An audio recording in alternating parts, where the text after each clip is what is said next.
Welcome everyone. Today I have a summoner's guide on beating the Act 1 boss. Now some of you might have noticed the Act 1 boss is extremely difficult, and this is also the case for the witch class or the summoner's class. So over here I'm playing as a summoner, and in this video I'll go through all the necessary skills, abilities, rotations, gears, and also combo, and also what you should be aware with the boss and how can you beat the boss as a summoner.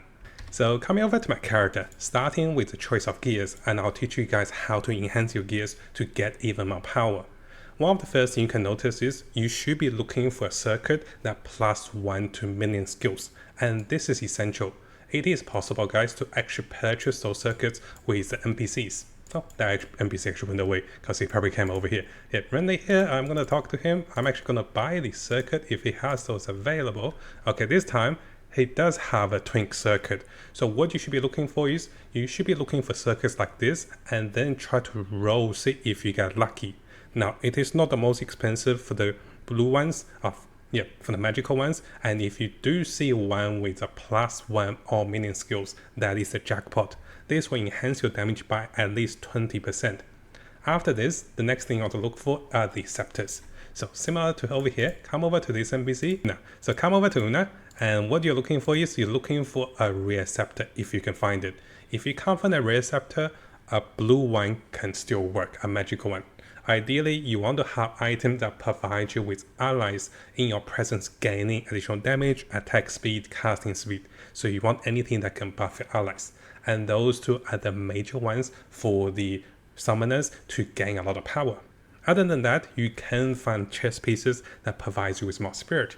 By having this particular chest piece, and you can see over here by equipping this particular chest piece, I can have up to 4 skeleton arsenals, which will enhance my damage. So those are the pieces that can give you more power. Now, one of the reasons I decided to use this unique chest is just for the maximum life. I was getting sick of getting one-shotted. But if you want more damage, having more skeleton arsenals is the best way to have 4 of those, and this will greatly enhance your damage. But nevertheless, if you watch the video, having 3 will already deal tons of damage. Now, other than those, any of the gears over here can do. You just want anything that's defensive, anything that provides maximum life. You can go with one of the offhand that provides you with more chaos damage. We are doing some chaos damage with contagion and contagion, and this can provide us a little more damage as you cast your spells. And this is no joke, those spells are pretty sizable. So briefly going through the choices of the links. Now my skeleton warriors are not really linked because I actually took the staff off, but if I put them back on, you got to see the choices of the link for the skeleton warriors. The skeleton warriors have meat shield and also last grasp, because this is here to tank, and this is also here to be sacrificed by my pen offering that provides me with tons of damage for the whole skeletons. Now after this, you want to have skeleton arsenals to deal the highest damage, and this can be coming from those supporting links. So you can see here we have additional area of effect, and here we have additional projectile. The scatter shot is amazing, allowing you to shoot 3 projectiles, dealing a lot more damage. You could go with the skeleton snipers, but my skeleton arsenals now have level 5 because of this helmet. I do have Unearth over here, but this only has minion instability because I don't get enough corpses to make this one worthwhile against the boss. Other than that, I am using Contagion a lot, and I am using Enfeeble to reduce the boss's damage. Now, you can use the Green Fist, and this is what I did. I decided to take away 1 minion and also get this going. So now I can take away 1 minion to have the aura, but what I did was in a fight, I actually decided to just have 3 minions to have more tank ability, to have more health. But if you want more damage, you can go for this particular setup. And other than that, that is pretty straightforward. The next thing you really have to focus on is getting yourself a Grand Life Flask. Getting this particular Grand Life Flask is a game changer. So here I gain a lot of recovery of life. Happens just recovers my minion life, but what you really want to get is gaining additional charge while killing an enemy.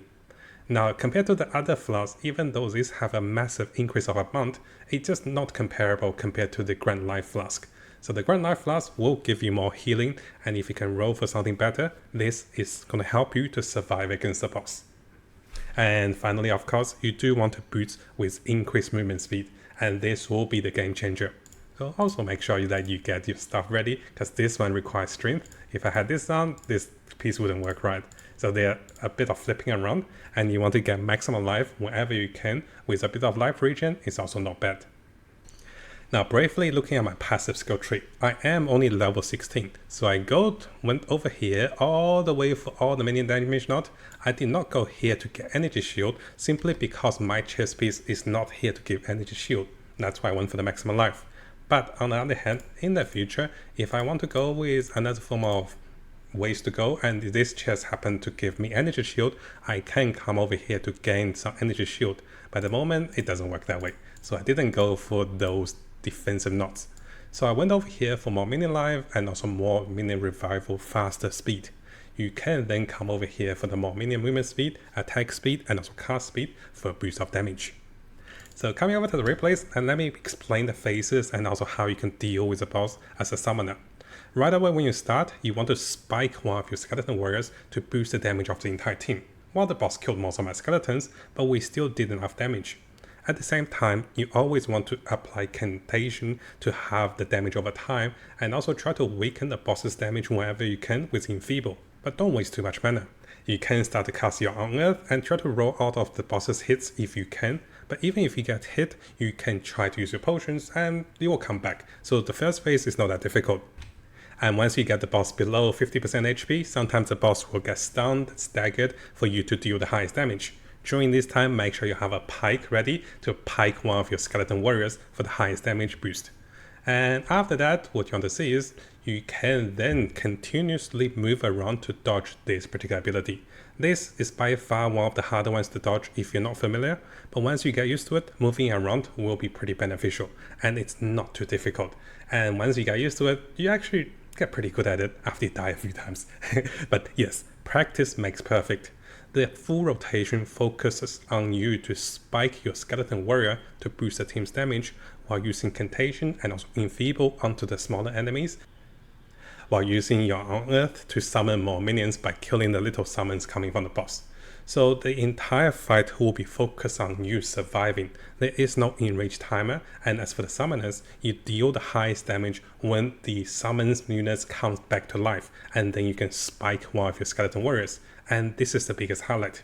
What I do is I will contain this entire replay to show you my entire fight. It is not perfect, guys, and I won't say I got everything right, but having enough life and knowing what I can do and what is the window to deal the highest damage will allow you to get the most out of the summoners with the witch. Now finally, once you get the boss down to about 20% HP, he will start spamming a set of randomized spells that is all in his arsenal. So be extra careful over here. Again, if you have a better life flask with a grand life flask, this will be the change, because you'll have more healing and you'll have more sustain. At the same time, spike your skeletons, burst the boss down, and then try to survive, wait for the next window when your summons come to life. I had a few close calls, but in the end, having more life and also waiting patiently for my summon units was the best way to go. And as you guys can see over here, once my units are up, I'm trying to skirt on the corner of the boss, try to cast a few spells, but mainly letting my summon units do the most damage once they get revived. And again, guys, you're not expected to finish this boss in a few tries. You're expected to fail a few times, learn the mechanics, and then defeating the boss. And this is quite satisfying.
Now, before we finish, if you guys haven't subscribed, this is a really good time to do so because I'll be looking into the latest Path of Exile 2 news on different communities and also on our official forum, official webpage.